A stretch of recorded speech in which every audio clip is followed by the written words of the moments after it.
क्या हमारे बुरे कर्मों से कहें कि हमारे अच्छे कर्म खराब हो जाते हैं या फिर हमारे अच्छे कर्मों से क्या हमारे बुरे कर्म कट जाते हैं। देखिए दोस्तों, इसमें कुछ चीजें हैं। जैसे कि जब हम बुरे कर्म करते हैं तो उसका फल प्रारब्ध में लिख दिया जाता है। ये हो सकता है इस जन्म में मिले या हो सकता है अगले जन्म में मिले। ये प्रारब्ध डिसाइड करता है, नियति डिसाइड करती है, भगवान डिसाइड करते हैं। ठीक है, लेकिन अब हमारे जब अच्छे कर्म होते हैं वो भी प्रारब्ध में डिसाइड होते हैं कि इस जन्म में मिलने हैं या अगले जन्म में मिलने हैं। कब आपकी मृत्यु होनी है ये भी, क्योंकि ये तो मृत्यु आपके लगभग फिक्स है कि कब होनी है लाइफ में। तो आप बहुत से लोग ऐसे देखते हैं कि यार इसने काफी अच्छे कर्म किए और अब ये व्यक्ति एक्सपायर हो गया या फिर डेथ हो गई, तो ऐसे में अब इस व्यक्ति को उसका फल कहाँ मिला। लेकिन दोस्तों, इस पूरी चीज की बात आज हम इस वीडियो में करने वाले हैं, क्योंकि कुछ लोगों के ऐसे कमेंट आ जाते हैं। तो जितना थोड़ा लगता है कि हमें ज्ञान जितना है उतना देने का जरूर प्रयास करते हैं भगवान की कृपा से।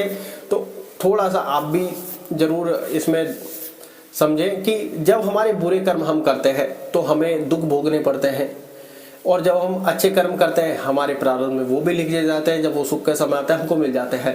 लेकिन हम बहुत सी बार महसूस क्या करते हैं, जब हमारे मान लो जो हमने गलत कर्म किए हैं, खराब कर्म किए हैं, जब वो संघर्ष के दौर में हमको उतारते हैं तो हमको ऐसा फील होता है कि कहीं ना कहीं जो हमारे अच्छे कर्म है वो हमको खींच रहे होते हैं हमारी मंजिल की तरफ। ऐसा महसूस किया गया है, ऐसा कुछ लोगों का। जब हम लाइफ में अक्सर हमारे दोस्तों से, रिलेशंस में किसी से भी मिलते हैं तो हर व्यक्ति अपनी गाथा जब सुनाता है तो कुछ ना कुछ एक्सपीरियंस जरूर आता है, कुछ प्रारब्ध को लेकर, कुछ नियति को लेकर, कुछ मेडिटेशन को लेकर।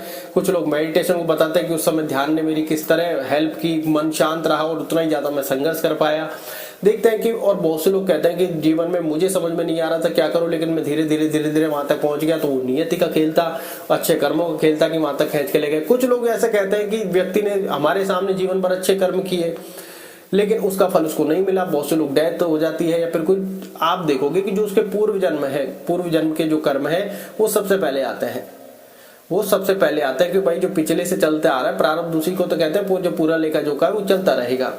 अब वो व्यक्ति ने आकर इस जन्म में भोग लिए और सडनली मान लो भोगने के बाद उसने अच्छे कर्म किए तो उसके अच्छे कर्म चालू हो जाते हैं, क्योंकि हर व्यक्ति ये कहता है कि प्रारब्ध मतलब पिछले कर्म। लेकिन कुछ लोगों का एक्सपीरियंस ये है कि हमने कुछ टाइम पहले कुछ गलतियां की थी, उस गलतियों का परिणाम हमने 1 साल बाद, 1.5 साल बाद भुगता है। तो क्या प्रारब्ध मतलब पूरे पिछले कर्म है या इस जन्म के भी कर्म है? तो इससे ये अनुमान तो लगाया थोड़ा बहुत जा सकता है कि प्रारब्ध मतलब पिछले कर्म। ये नहीं है कि पूर्व जन्म के कर्म, हो सकता है पिछले कर्म हमारे हो, या फिर हो सकता है भाग्य हमारा डिसाइड हो और जो हमने गलती की हो ऐसी पहले भी की हो और उसका परिणाम हमें इस जन्म में मिल रहा हो। तो वो कुछ भी पॉसिबल हो सकता है। लेकिन अब कुछ लोग ये सोचते हैं कि जैसे अच्छे कर्म इस जन्म में किए, अब उनका क्या, उसने सारे जीवन दुख भोगे तो और भी उस व्यक्ति की 30-35 साल में आकर डेथ हो गई।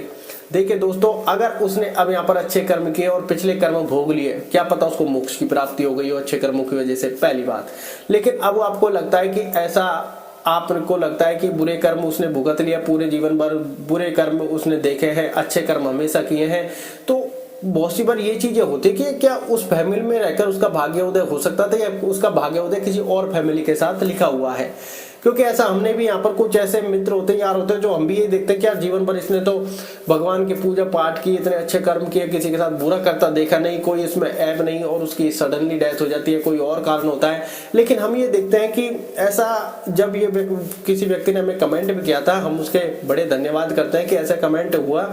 तो उसमें हुआ क्या, हमने जब फोकस किया कि यार उस व्यक्ति का भाग्योदय अगर हुआ तो किस चीज में हो सकता है, क्योंकि आप देखते हैं कि उनके पिताजी कोई ऐसा कार्य कर रहे थे जहां पर ग्रोथ की संभावना ही नहीं थी, और जो खुद व्यक्ति था बस वो भी उसी में उनका हाथ बटाता था, तो ग्रोथ की संभावना उसकी भी नहीं थी। भाई ग्रोथ की संभावना उसकी भी नहीं थी।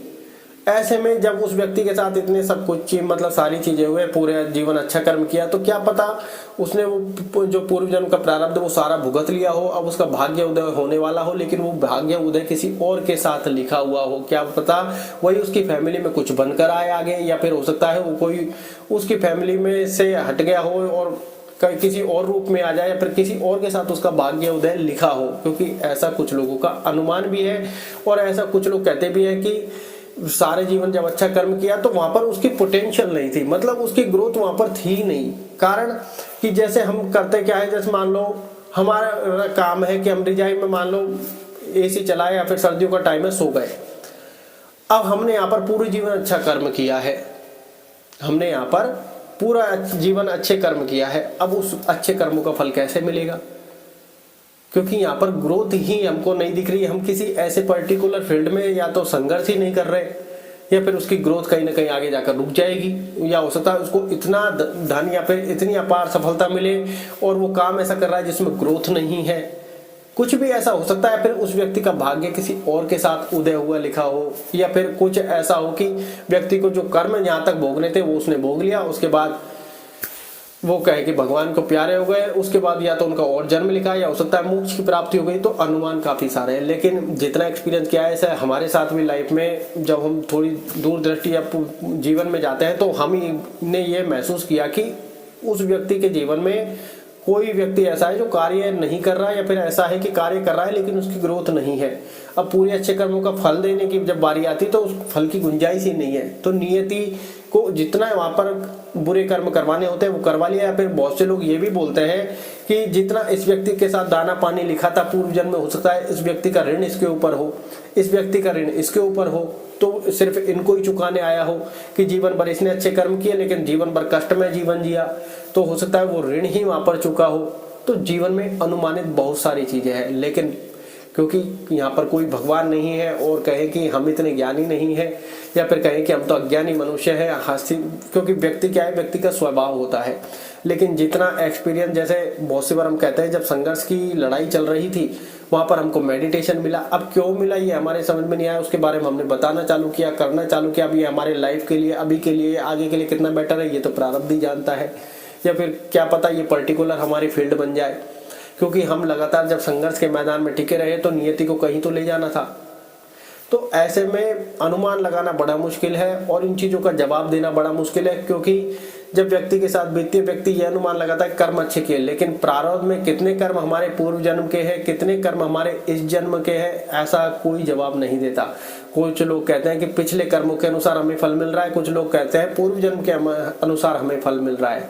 तो ये डिसीजन करना थोड़ा बड़ा मुश्किल है। ऐसे में आप ये देखें, थोड़ा सा ऐसे अगर गौर डालें, क्योंकि जितना हमने एक्सपीरियंस किया कि कहाँ उस व्यक्ति का वहां पर भाग्य होता है, या फिर बहुत सी बार ऐसा होता है व्यक्ति अच्छे से कर्म कर रहा होता है और वो कोई अपनी लाइफ में ऐसा काम नहीं कर रहा होता जहाँ पर उसकी ग्रोथ हो। जैसे हमने कहा कि हम दिन भर पूजा पाठ कर रहे हैं, अच्छा काम कर रहे हैं, अच्छा काम करते ही जा रहे हैं, लेकिन हम घर बैठ के आराम से मस्त चाय पी के रजाई ओढ़ के सो गए। अब ये कैसा भाग्योदय होगा ये तो हम नहीं जानते। क्योंकि जब हम एक दिन काम नहीं करते हमको ऐसा लगता है कि यार काम किए हुए कितना टाइम हो गया, क्योंकि अब आदत पड़ गई है, अब काम करने का नजरिया बदल गया है, काम करने में आनंद भी आता है, सारी चीजें हैं। अब कहाँ किसका कर्म कहाँ लेका झोंका लिखा है ये हम सब नहीं जानते। तो आशा है थोड़ा बेहतर बताने की कोशिश की, जाने जाने भूल हुई हो तो क्षमा करें। और अपनी लाइफ में मेडिटेशन को अपना हिस्सा जरूर बनाएं, क्योंकि मेन चीज हमारी मेडिटेशन है। क्योंकि मेडिटेशन अपनी लाइफ का एक हिस्सा ऐसा है जो हमारे मन को शांत करता है और ये पूरी लाइफ को रेगुलेट करता है, पूरी लाइफ को देखता है। व्यक्ति जितना अच्छा कर्म करे, जितना संघर्ष की घड़ी में रहे, दोनों तरीके से मेडिटेशन ध्यान आपके काम आने वाला है। तो लाइफ में मेडिटेशन जरूर करें। धन्यवाद।